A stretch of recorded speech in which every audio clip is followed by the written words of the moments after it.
একজন অবসরপ্রাপ্ত প্রধান শিক্ষক মাননীয় গঙ্গাধর জানা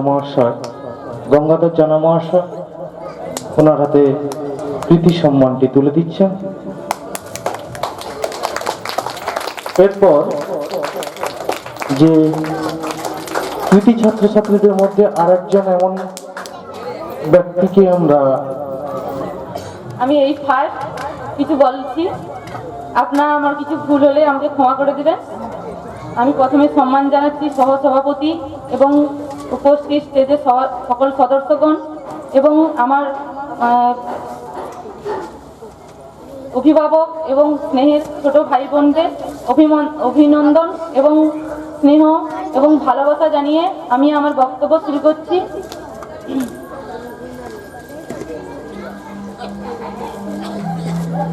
আমি এই পজিশনে এসেছি শুধু দেবাশিস বিজুলি স্যার, আমাদের স্যার দেবাশিস বিজুলির জন্য।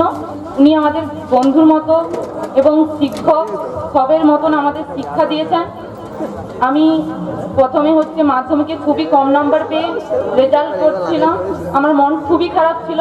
তারপর আমার বন্ধু বান্ধবের সহযোগিতায় আমি ওনার কাছে এসে শিক্ষা গ্রহণ করি। ওনার যেই প্রচেষ্টা পেয়েছি এবং ওনার কাছ থেকে যে জেদ পেয়েছি সেই জেদ এখনো আমি বজায় রেখেছি এবং এখনো আমার শিক্ষা বন্ধ হয়নি। ওনার জন্য আমি এখনো জিওগ্রাফি অনার্স নিয়ে পড়াশোনা করছি।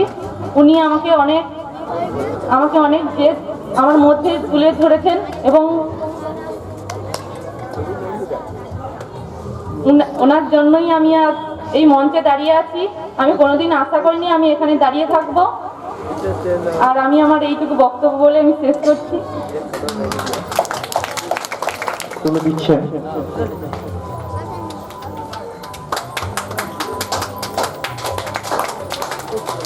ধন্যবাদ। এরপর আমরা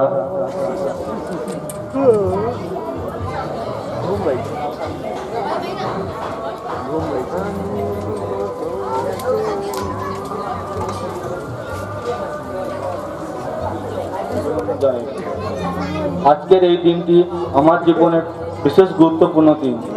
আমি জীবনে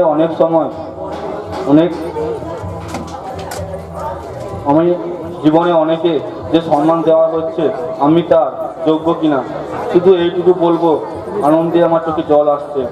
আমি কোনোদিনই ভাবিনি আমাকে এই ভালোবাসা সম্মান দেবেন। সত্যি কথা বলতে কি, ক্লাস 9 পর্যন্ত আমি পড়াশোনা ছেড়ে নিয়েছিলাম।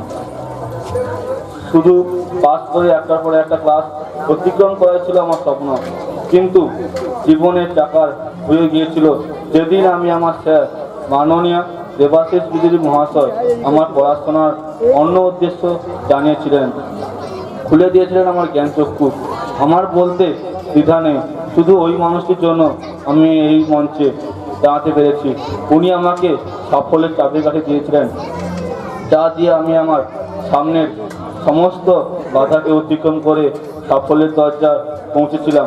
আমি ধন্য।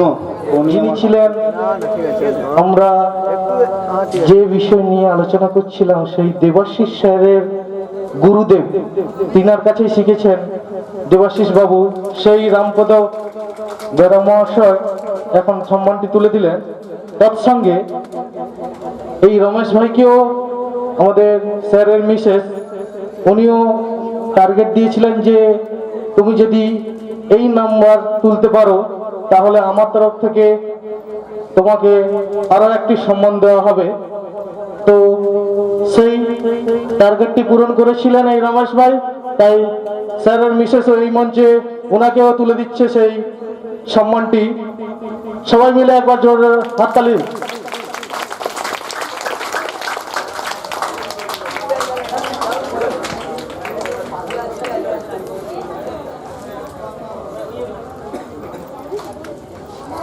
এরপর আরেকজন কৃতি ছাত্র, আমাদের গ্রামেরই একজন কৃতি ছাত্র মাননীয়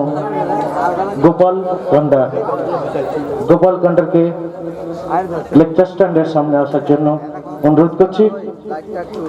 তৎসঙ্গে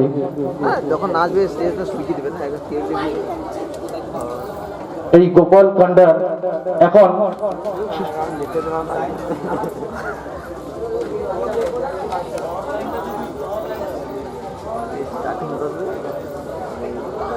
তো গোপাল ভান্ডারের কাছ থেকে আমরা ছোট্ট করে কিছু জেনে নেব, শুনে নেব। মাইসেল সুদীপ কান্ডা। আমি প্রথমে জানাচ্ছি আমাদের মাননীয় শিক্ষক মহাশয়দের এবং আমার যে প্রিয় মাস্টার মশাইকে, দেবাশিস বিজুলি। আমি ভাবতেও পারিনি যে আমি আজ এখানে দাঁড়াবো, এই স্টেজে। জানি না আমি কি বলবো এখানে, কারণ আগে কোনোদিন আমি এই স্টেজে উঠিনি, এরকম কোনোদিন বক্তৃতা দিইনি, ঠিক আছে।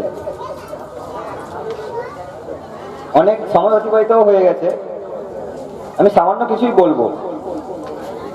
যা আমরা 2015 সাল মাধ্যমিকের সময় একই সাথে একই স্কুলে মাস্টারের সঙ্গে রাত জেগে পড়াশোনা করেছিলাম, ঠিক আছে। প্রথম যখন আমি মাধ্যমিক দিই, যখন মাধ্যমিক যখন প্রথম উঠেছি, যখন আমি মাধ্যমিক দেব, তখন প্রথম আমি চিনতাম না যে দেবাশিস বিজুলি কে। গ্রামেই থাকতাম, কিন্তু আমি চিনতাম না যে দেবাশিস বিজুলি কে। শুধু একটাই নাম শুনতাম, লালটু মাস্টার। চিনতাম না যে কে উনি। যখন শুনলাম যে মাধ্যমিকের সময় আমি দেবাশিস বিজুলি স্যারের সঙ্গে দেখা করবো, না উনি টিউশন পড়াচ্ছিলেন। তারপরে উনি আমার বাড়ি গেলেন, বাড়ি গিয়ে বললেন যে তোকে আমি পড়াবো আজ থেকে। তখন আমি ভাবলাম ঠিক আছে। তারপরে মাস্টার একটাই কথা বললো, যদি আমার কাছে পড়তে হয় কোথাও বাইরে বেরোনো যাবে না। যেমন আমার বন্ধু বললো শম্ভু, বলে বাইরে বেরোনো যাবে না, টিভি দেখা যাবে না, কোনো মোবাইল ইউজ করা যাবে না। আর তখন অ্যাকচুয়ালি আমরা মোবাইল ইউজ করতাম না, তবু কোথাও আত্মীয় বাড়ি যাওয়া যাবে না। একটা কথা বলতো, তখন আমি প্রচুর ভয় পেতাম মাস্টারকে, ঠিক আছে, এখনো পাই অবশ্যই। যখন মাস্টার বলতো যে তুই বাইরে বেরোবি না, তখন আমি মাস্টারের বাড়িতে পড়তে আসতাম। তারপর যখন মাস্টার বললেন না তোকে এখানে পড়ানো যাবে না, তোকে আমি প্রাইভেটলি পড়াবো। আমি মাধ্যমিকটা টোটাল প্রাইভেটই পড়েছি মাস্টারের কাছে। যখন বাড়িতে থাকতাম, মাস্টার আমাকে সপ্তাহে প্রতিদিন পড়াতে আসতো, বিকালে পড়াতে আসতো। বলছিল খেলতে বাড়াবি না, কিন্তু আমি সেই খেলতে বাড়াতাম। যখনই মাস্টারকে কোথাও দেখবো, আমি কোথাও না কোথাও গাছের আড়ালে, এই যে বন জঙ্গল আছে, সেখানে গিয়ে লুকিয়ে যেতাম। কেউ না কেউ বলে দিত যে ওখানে লুকিয়ে আছে, তখন কিছু বলবে না মাস্টার। তারপর যখন পড়াতে আসবে, তখন আমার বাড়ির লোককে বলবে ওকে আমি পড়াবো না, কারণ ও আমার কথা শোনে না। তখন ভাবতাম যে আমাকে একটু ঘুরতে দেবে না, খেলতে দেবে না, তাহলে আমি কি করব। তখন যে কথাগুলো বলেছিল মাস্টার, তখন কেমন লাগছিল, কিন্তু এখন ভাবছি যে না, তখন যে মাস্টার বলেছিল কথাগুলো আমার ভালোর জন্যই বলেছিল। তারপর যখন আমরা রাতে এখানে পড়তাম, একদিন আমাদের একটা টেস্ট হয়েছিল। এমনি মাস্টার টিউশনে পরীক্ষা নিয়েছিল, ওই পরীক্ষায় আমি কম পেয়েছিলাম, ঠিক আছে। তখন রাতে মাস্টার আমার সামনে, আমাদের সব অনেকেই ছিল, আমাদের সামনেই মাথা কুটছে যে তোকে নিয়ে আমি কি করব। তখন আমি আর মাস্টার একসঙ্গেই কাঁদতে লেগে গেছিলাম যে না মাস্টার, আমি করে দেখাবো। মাস্টার ওই যে আমার মধ্যে একটা শক্তি জাগিয়ে দিয়েছিল যে না আমি পারবো। ওই পরের দিন থেকেই আর এখনো পর্যন্ত মাস্টারের সঙ্গে আমরা এতটাই ক্লোজলি মিশি, কি বলা যায়। এটাই সবাইকে বলবো, আমার ছোট ছোট ভাই বোনেদের, যে শিক্ষকের সাথে সবসময়ের জন্য ক্লোজলি মিশবে, বন্ধুর মতন মিশতে শিখবে। দেখবে শিক্ষকও তোমার সঙ্গে খুব ফ্রেন্ডলি মিশবে, আর তখন তুমি পড়াশোনাটা খুব ভালোভাবে শিখতেই পারবে।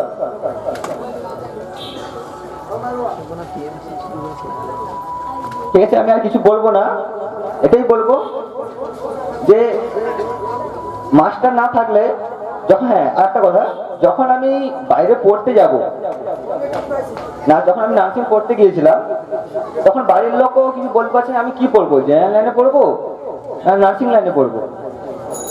তখন আমি মাস্টারকে জিজ্ঞাসা করছিলাম, মাস্টার একটাই কথা বললো, প্রথমে তুই নিজের ডিসিশন নিয়ে যে তুই কিটা করবি, কিটা করতে পারিস। কারণ কোনো কিছু ডিসিশন নেওয়ার আগে একবার বলছে, আমার বাড়ির লোকও বলতো যে মাস্টার সঙ্গে একবার কথা বল। তখন আমি মাস্টার সঙ্গেই কথা বলতাম যে মাস্টার এটা করলে কি হবে, ওটা করলে কি হবে। মাস্টার শুধু একটাই কথা বলতো, তুই নিজে ভেবে ভাববি যে না আমি ওটা পারবো। একটাই কথা, আমি ইংলিশে প্রচুর ছিলাম, পারতাম না। তারপর যখন মাস্টার কাছে এলাম, মাস্টার বলছে না তুই পারবি। ওই থেকেই যে আমি পড়তে গেছিলাম সেখানে সবকিছুতে ইংলিশ।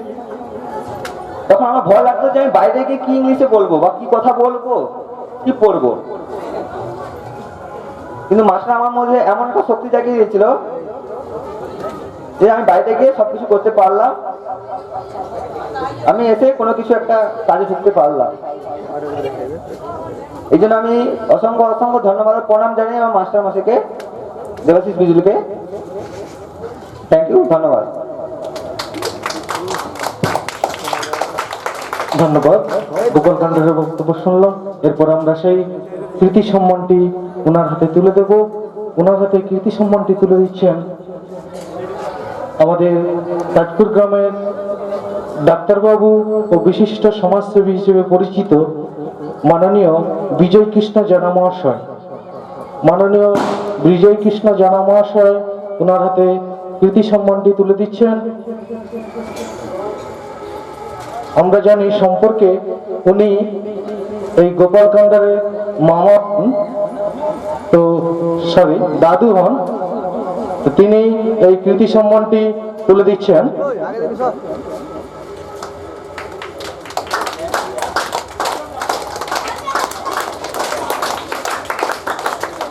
ধন্যবাদ।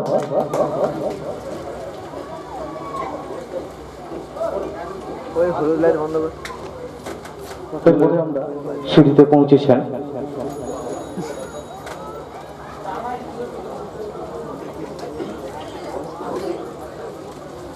প্রথমে মঞ্চে উপস্থিত সভাপতি ও আমার শ্রদ্ধেয় শিক্ষকবৃন্দ ও আমার দাদা দিদিদের যথাযোগ্য স্থানে প্রণাম জানিয়ে ও আমার স্নেহের ভাই বোনদের ভালোবাসা জানিয়ে আমি সংক্ষেপে দু চার কথা বলছি। আজকের দিনটি আমার ব্যক্তিগত জীবনে একটি বিশেষ দিন। আজ আমাকে এখানে যে জন্য ডাকা হয়েছে, আমি কতটা ভালো রেজাল্ট করেছি জানি না, তবু যতটা সম্ভব চেষ্টা করে ও নিখুঁত পরিশ্রম করে আমি এই রেজাল্ট করতে পেরেছি। আমি মনে করি কেউ যদি মন থেকে প্রতিজ্ঞাবদ্ধ হয় যে আমাকে ভালো রেজাল্ট করতে হবে, তাহলে অবশ্যই তার দ্বারা সম্ভব ভালো রেজাল্ট করা। শুধু ভালো রেজাল্টের জন্য চাই ধৈর্য ধরে কঠোর পরিশ্রম ও অনুশীলন। আজ আমার এই রেজাল্টের পেছনে আমার মা বাবার অবদান অপরিসীম। ওনারা যেভাবে প্রতিটি মুহূর্ত আমার পাশে থেকেছেন তার জন্য আমি অভিভূত। এছাড়া আমার শিক্ষকবৃন্দের অবদান কোনো অংশে কম নয়। উনি যেভাবে প্রতিটি মুহূর্ত আমার পাশে থেকে আমার প্রতিটি সমস্যার সমাধান করেছেন তার জন্য আমি কৃতজ্ঞ। শিক্ষক মহাশয় এইভাবে আমার পাশে না থাকলে আজ আমার এই রেজাল্ট সম্ভব হতো না। শিক্ষক মহাশয় যেভাবে প্রতিটি মুহূর্ত আমার পাশে থেকে আমার সব সময় আমার কোথায় কি সমস্যা হয়েছে দেখেছেন তার জন্য আমি অভিভূত। তাই আমার ছোট ছোট ভাই বোনদের কাছে আমার একটাই কথা বলার, তোমরাও তোমাদের মা বাবাও সেই সঙ্গে শিক্ষক মহাশয়ের দেওয়া প্রতিটি পরামর্শ উপদেশ গুরুত্ব সহকারে পালন করে কঠোর পরিশ্রম ও অনুশীলন করলে ভালো রেজাল্ট করতে পারবে বলে আমি মনে করি। এই বলে আমি আমার সংক্ষিপ্ত বক্তব্য শেষ করছি। নমস্কার। ধন্যবাদ।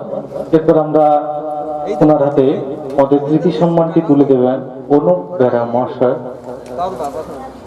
বিশিষ্ট সমাজসেবী ও বিদ্যা বুদ্ধি নিয়ে উনি অনেকটাই এগিয়ে রাখেন ওনার অঞ্চলের লোকজনকে। অনুপ বেরা মহাশয় তুলে দিচ্ছেন কৃতি সম্মানটি।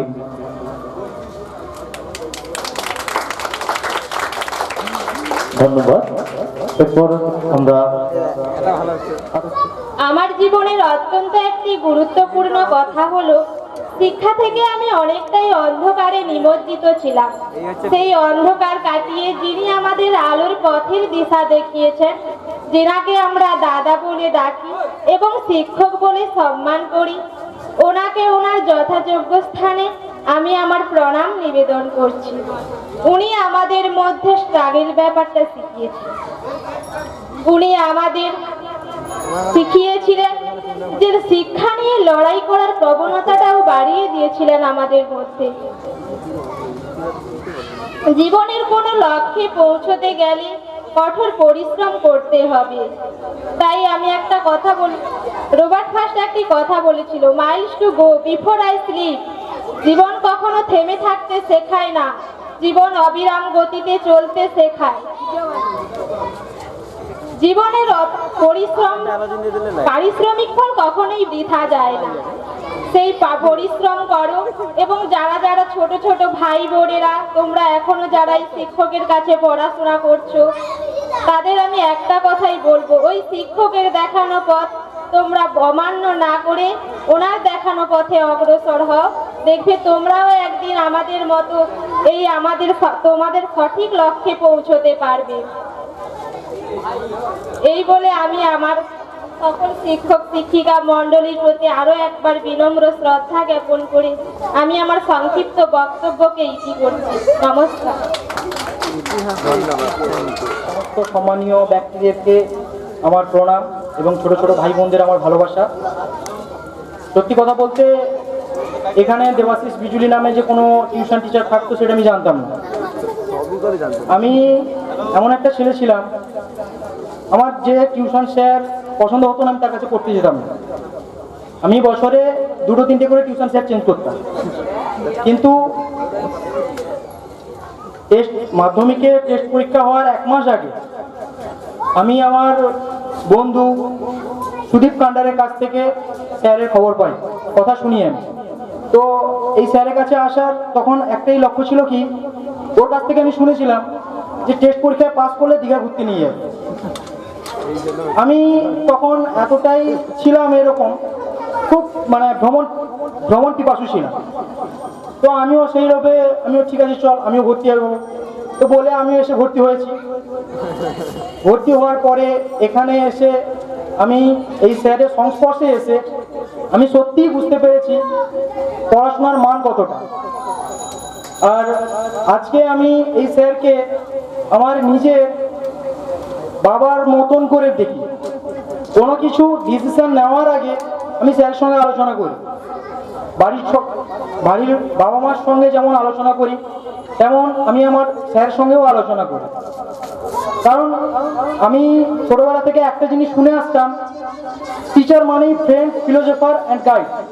কিন্তু সেটা এই স্যারের কাছে ভর্তি হওয়ার পরেই আমি জানতে পেরেছি অ্যাকচুয়ালি টিচারকে ফ্রেন্ড, ফিলোসফার, গাইড বলে কিসের জন্য, সেটা আমি এই স্যারের কাছে না ভর্তি হলে আমি জানতে পারতাম না কোনোদিনও।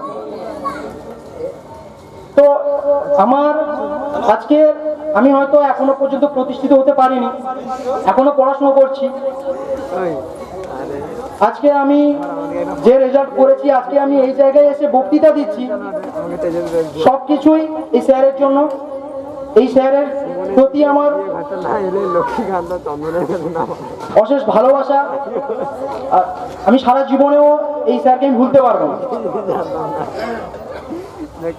এই স্যারকে আমি সত্যি আমি সারা জীবন এই স্যারের কাছে কৃতজ্ঞ থাকবো, কারণ উনি আমার কাছে একটা আইডল। আমি ওনাকে দেখেই শিখেছি অনেক কিছু, ওনার কাছ থেকে অনেক কিছু শিখেছি। আর ছোট ছোট ভাই বোনদের বলবো, স্যারের কাছে কখনো ভয় পেয়ে কোনো কিছু চেপে যাবে না, কারণ স্যারের সঙ্গে বন্ধুর মতন মিশে স্যারের সঙ্গে তোমার প্রবলেমগুলো, তোমার সমস্যাগুলো তুমি স্যারের কাছে শেয়ার করো, স্যার তোমাকে বলে দেবে সমাধান। এই বলে আমি আমার বক্তব্য শেষ করছি। সাধারণ বাড়ির একটা মেয়ে, তো আমি পড়াশোনা করেছিলাম খুবই সাধারণভাবে। তো স্যারের কাছে আমি এইচএস দেওয়ার মানে মাস 3 আগে ভর্তি হয়েছিলাম।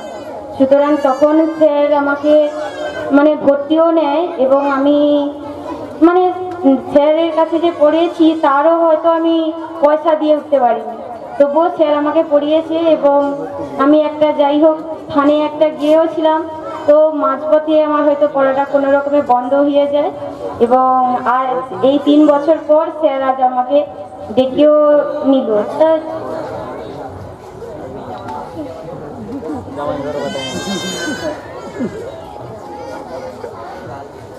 আমার তরফ থেকে আমি স্যারকে বিশেষ বিশেষ সম্মান জানাই, আর আমি কিছু বলতে পারবো না। ধন্যবাদ। তৎসঙ্গে নমস্কার। আজকে 17ই ফেব্রুয়ারি, এই বিশেষ একটা উল্লেখযোগ্য দিন আমার কাছে। এই দিনটা এত সুন্দরভাবে আমার কাছে প্রতিষ্ঠিত হয়ে থাকবে সেটা আমি নিজেই ভাবতে পারি। কারণ আমি বলবো, তার আগে আমি আমার এই মঞ্চে উপবিষ্ট যিনি আজকে সভা পরিচালনা করছেন মাননীয় তপন জানা বাবু, তাকে আমার প্রীতি শুভেচ্ছা এবং শ্রদ্ধা জানাই।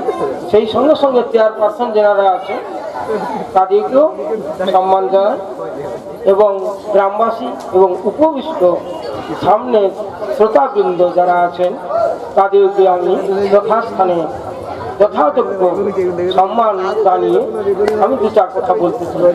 আমি বুঝতে পারছি আজকের দিনে বেশি বলার সময় বোধহয় এখন নেই, কেননা অনেকটা সময় অন্য কাজে এই কাজটার জন্য আমি বলতে চাইছি এটা আমার কাছে স্মরণীয় দিন। এই কাজটা আমার জীবনে এই প্রথম হলো। এই কাজটা দেখে আমি সত্যি অভিভূত। আমারই গ্রামের একটি ছেলে আজকে কি করলো, এটা আমার কাছে খুবই অবাক লাগছে। কি করলো সে, এরকম দৃষ্টান্ত আমার জীবনে আমি দেখিনি। অনেক সভা, অনেক সমিতি, অনেক আলোচনা, অনেক বিতর্ক, অনেক জায়গায় কিন্তু এইরকম একটা পরিবেশ আমি কিন্তু দেখিনি। সেটা আমার জীবনে আজকে একটা দাগ কেটে থাকে। কেন না, তিনি এই একটা বেকার জীবনে দাঁড়িয়ে থেকে আজকে কিভাবে সাকার হয়েছে নিজ প্রতিষ্ঠা, নিজ চিন্তা ভাবনা, নিজের চেষ্টা, কি করে তিনি সফল হয়েছেন এবং কি করে তিনি এতগুলো উইংস তৈরি করতে পারছেন বাজারে, যেটা দেখে যা শুনে এই ছেলেমেয়েরা যারা প্রতিষ্ঠিত হয়েছে আজকে, যারা চাকরি করতে হয়তো পারেনি কেউ বা কেউ পেরেছে, সেটা বড় কথা নয়। চাকরি করে প্রচুর টাকা রোজগার করে ফেলেছে, আমি অমুক জায়গায় গেছি, আমি এই করেছি, আমি ওই করেছি, এই যে ছেলে মেয়েগুলি বলে গেল, এটা সত্যি খুব খুব বুঝে নেওয়ার ব্যাপার আছে। ইনার চেষ্টায় কি করে ইনি এইরকম ছেলে মেয়েদের তৈরি করতে পারছে। বিশেষ করে কয়েকটি ছেলে, এই যে কিষাম দিলীপ নাকি কাকড়াই বাড়ি, দিলীপ আচার্য ছেলেটি, ও ছেলেটিকে আমি চিনতাম। ওর ওখানে একবার আমি অনুষ্ঠান করতে গেছিলাম, ও ছেলেটিকে আমি নিজে সাজিয়েছি। আজকে ফেস দেখে মনে হলো, ও যে একটু আগে বলে গেল আমাদের শ্রদ্ধেয় দাদা যিনি আজকে রেসপেক্ট করেছেন, এবং শক্তিবাবু, ওনারই স্কুলে ওনাকে আমি নিজে সাজিয়েছিলাম, দেখেছিলাম। বিষ্ণুদা আমাকে বলতেছে ও ব্রাহ্মণের রোল একটা করছিল। আমি একদিন ব্রাহ্মণের রোল করতে পারবি, এটা কিরকম করে সম্ভব হচ্ছে, তারা এটা করতে পারবি না বলেছে। শক্তিবাবু, বিষ্ণুবাবু মানে বিষ্ণুদা, আমাদের শ্রদ্ধেয় বিষ্ণু বলছে, আরে গঙ্গা তুই কি বলছিস, আরে ও তো ব্রাহ্মণ বাড়ির ছেলে, ও পূজা করতে জানে, যার জন্য ওকে ওই রোলটা আমি দিচ্ছি। অবাক লাগছিল আমার। আমি ওকে নিজে তারপরে ঘর তুলতে নিয়ে গেলাম। ঘর তুলতে আমি বললাম তাহলে ওকে নিয়ে এসো, ওকে দিয়ে ঘরটা তুলাবো। আমাদের অনুষ্ঠানটা শুরুর আগে যে একটা প্রারম্ভিক ব্যাপার থাকে, যে সাজানো গোছানো, অনুষ্ঠান শুরু করার আগে ঘর তোলা ইত্যাদি এরকম থাকে না, তো সেটা করতে ওকে নিয়ে যেত। আমার আজ বেশ দেখে মনে পড়ল, সেই ছেলে আজকের কোন জায়গায় গেছে, বিদ্যাসাগর ইউনিভার্সিটি। আশ্চর্য। আজ আমাদের শক্তিবাবু কথা শুনলাম, ওনার কাছেই পড়াশোনা করেছে। কৃষ্ণবাবুর কাছে গেছে আজকে দেবাশিস বাবু, আমারই গ্রামে। কি গর্ব আমাদের, আজকের আমাদের কি গর্ব যে বাইরের দেশের বললে ভুল হবে, গ্রামের ছেলেরা এসে, আমাদের গ্রামের ছেলে একটা বেকার ছিল, সে নিজে সাকার হয়েছে এবং অন্যদের সাকার করে তোলার যে প্রতিষ্ঠা নিয়েছে, এটা আমার কাছে খুবই অবাক লাগছে। বাহ, খুবই সুন্দর কথা। আমার বেশি কিছু বলার নেই, এতে আমি অভিভূত হয়েছি। এইভাবে যদি ছেলেমেয়েরা এগিয়ে যায়, নিষ্ঠার সঙ্গে, সততার সঙ্গে, ভালোবাসার সঙ্গে, শিক্ষক ছাত্রের মধ্যে সম্পর্ক যেটা উনি গড়ে তুলতে চেয়েছেন, যেটা অনেক ছেলে মেয়ে বলে গেল, সেটাও শুনলাম যে ছাত্র এবং শিক্ষকের মাঝখানে সে কোনো ফারাক রাখেনি, বন্ধুর মতো মিশে আবার কারো বাড়িতে গিয়ে এক্সট্রাভাবে পড়িয়ে এসেছে। এই যে তার চিন্তা ভাবনা, বাহ, খুব সুন্দর। আমি তা সত্যি তারিফ করছি। সেই সঙ্গে সঙ্গে আমি সকলকে বলছি যে তোমরাও একজন ভালো হওয়ার চেষ্টা করো, এবং ওনার আজকের সরকার তাকে কি তুলে দেবে হাতে, আমরা পড়াশোনা করে বিশাল কিছু রোজগার করে নেব সরকারের কাছ থেকে, চাকরি করে এই আশা ভুলে যাবে। নিজেরা কি করে দাঁড়াতে পারবে সেই চেষ্টা করবে। সেই সমালোচনা নিজেই করতে হবে। নিজেকে নিজের মতো করে প্রতিষ্ঠিত করতে গেলে কি কি করার দরকার আছে সেগুলি করতে হবে। অন্য কেউ করে দেবে, আমি চাকরি করব, আবার টাকার বস্তা নিয়ে ছুটবো, এই কথাটা ভুলে যাও। এটা আমি সকলকেই বলি। এই আমার শেষ কথা। এই কথা বলে আমি অন্তত এই যে দেবাশিস বিজুলি তার জীবনে যাতে প্রস্পার হয়, উন্নয়ন হয়, সেই উন্নতি কামনা করে, এবং সঙ্গে সঙ্গে ছোট আমার বয়সের থেকে যারা ছোট তাদেরকে আমি বলবো যে তোমরা ওর মতো চেষ্টা করো যাতে করে বড় হতে পারো। এই বলে আমি সকলকে আমার প্রীতি শুভেচ্ছা জানিয়ে এবং শ্রদ্ধা জানিয়ে আমার এই ক্ষুদ্র বক্তব্য এখানে শেষ করলাম। নমস্কার।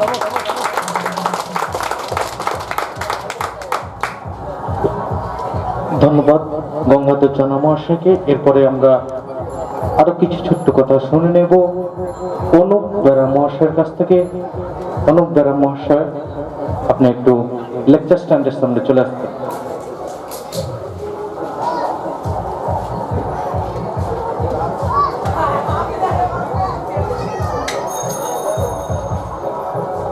নমস্কার সবাইকে। মঞ্চে উপবিষ্ট সভাপতি মহাশয় এবং শিক্ষক মহাশয়দের আমার সম্মান জানিয়ে আমি দু চার কথা বলবো। আমি আসছি একটি স্বেচ্ছাসেবী সংস্থার তরফ থেকে। আমাদের সংস্থার নাম সোশিও ইকোনমিক ভলেন্টারি অ্যাসোসিয়েশন। আমরা শিক্ষা নিয়ে একটি প্রকল্প করে থাকি। প্রকল্পটির নাম হচ্ছে শিক্ষা সোপান। তো ওই শিক্ষা সোপান প্রকল্পের আমাদের উদ্দেশ্য হচ্ছে যে যারা পড়াশোনায় মোটামুটি ভালো বা ভালো ছাত্র ছাত্রী, হয়তো বাড়ি থেকে তাদের সাপোর্ট করতে পারছে না, সহায়তা করতে পারছে না, আমরা তাদের সহায়তা করি বিভিন্ন রকম ভাবে। তো সেই সূত্রে আমরা